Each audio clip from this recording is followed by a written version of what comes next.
What's going on, everyone? This is Vince from Life with Vince Luu, and today I'm going to share with you all my running gear that I take out on every single one of my runs. So if you're considering starting running, or maybe you just recently started, these are things that you might want to consider to bring along with you. So let's start from the top down. The very first thing that goes on top of my head is going to be a running hat. Not this hat, this is a snapback.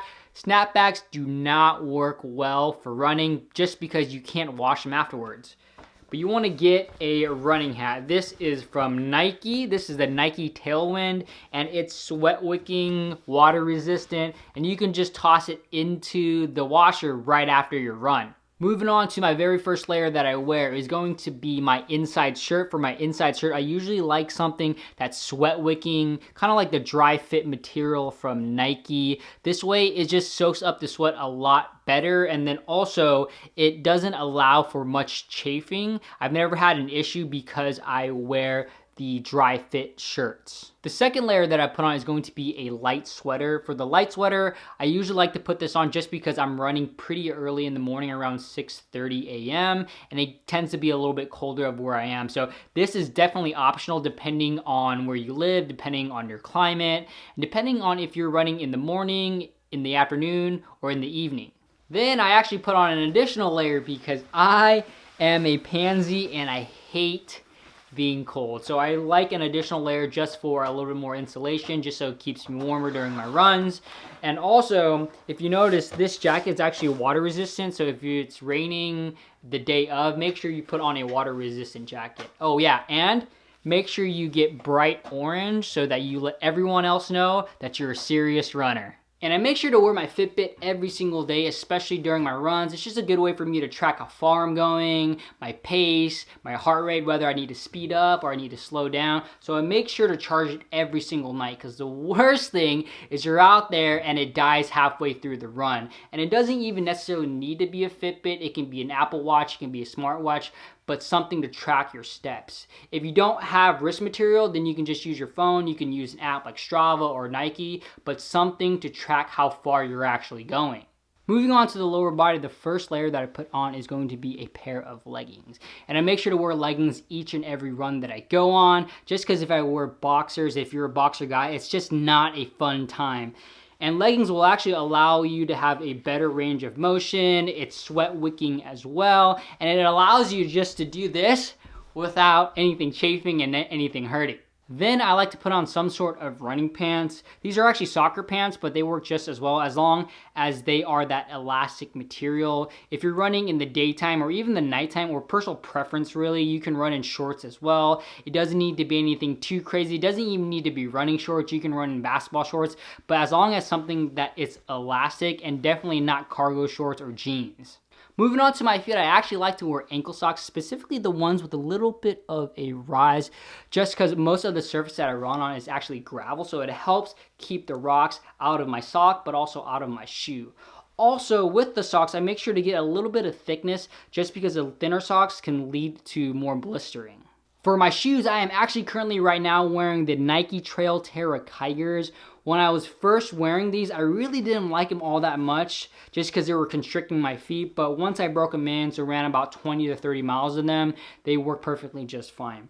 And actually, before the Nike Terra Tigers, I was wearing these Nike Pegasus 36s. And as you can tell, there is a lot of wear and tear. Just look at that inside of that heel. And even the heel back here. And I was wearing these to run, I was wearing these to go out, and I would highly suggest for your running shoes, do a little bit of research, because honestly, they only last 300 to 500 miles on average, and after that, they really stop giving you the support that you need. So before, I was wearing these and I was having a pain in my right leg, but once I switched up to the new Nike Terra Tigers, it fixed up my running form and it fixed up my knee problem. So make sure that you have a good running shoe. And last but not least, I have my handy dandy running vest. I actually just got this off Amazon because it was cheap and it had pretty good reviews. The brand is AONIJIE, and I won't even try to pronounce that because I'll definitely butcher it. But I really, really like this running vest. It actually clips twice in the front. And then you can also adjust the sides as well. You can push, you can pull. If you like it a little bit snug or you like it a little bit loose, you can make those adjustments. It also comes with 2 of these little mini water bottles. They're about 12 ounces. And I actually only just use one. On the other side here, I like to put my phone. And with that, I also like earpods.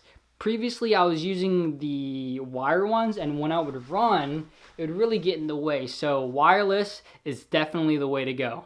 And a few additional tips. So currently right now I'm actually going out on a 10-mile run, but depending on how long the distance is, you may or may not need or want some of these items. For example, this running vest, you typically don't need it if you're going to be running 5 miles or less. If you want to carry everything in your hand, you can wear more of a fanny pack if you want, but I personally like this even if I'm running 3 miles or even 1, just because I can put my phone here, I can put my water here, and it just makes everything a lot easier.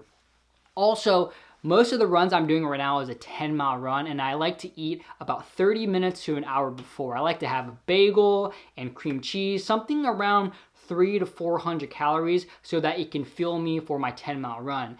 If you're doing something that's 5 miles or less, you probably don't need to eat before, but that's personal preference. If maybe you're running in the evening and then you've already had food in the day, you probably don't need to eat. But anything more than 10 miles, I would definitely bring some sort of food. I really personally enjoy those Cliff Blocks here, and just anything that I can bring with me that's gonna be easy to eat and easy to go.